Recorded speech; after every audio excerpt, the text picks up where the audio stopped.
దేవునికి మహిమ కలుగును గాక. మన ప్రభువును రక్షకుడైన యేసుక్రీస్తు నామంలో అందరికీ వందనములు.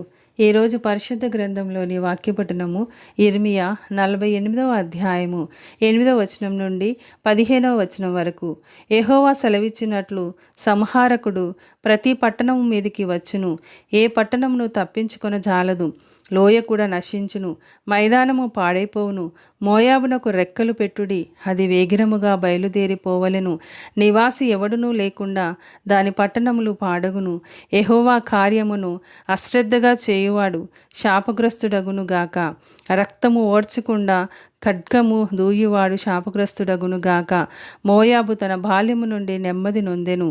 ఈ కుండలో నుండి ఆ కుండలోనికి కుమ్మరింపబడకుండా అది మడ్డి మీద నిలిచెను. అదెన్నడూనూ చెరలోనికి పోయినది కాదు. అందుచేత దాని సారము దానిలో నిలిచియున్నది, దాని వాసన ఎప్పటి వలనే నిలుచుచున్నది. యెహోవా ఇలాగు సెలవిచ్చుచున్నాడు, రాగల దినములలో నేను దాని యొద్దకు కుమ్మరించు వారిని పంపెదను.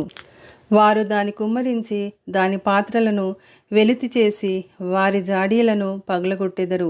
ఇశ్రాయేలు వారు తామాశ్రయించిన బేతేలును బట్టి సిగ్గుపడినట్లు మోయాబీయులను కెమోషును బట్టి సిగ్గుపడుచున్నారు. మేము బలాఢ్యులమనియు యుద్ధశూరులమనియు మీరెట్లు చెప్పుకొందురు. మోయాబు పాడైపోవుచున్నది, శత్రువులు దాని పట్టణములలో చొరబడుచున్నారు. వారి యవనులలో శ్రేష్ఠులు వదకుపోవుచున్నారు. సైన్యములకు అధిపతియగు యెహోవా అను పేరుగల రాజు సెలవిచ్చిన మాట ఇదే. ఆమేన్.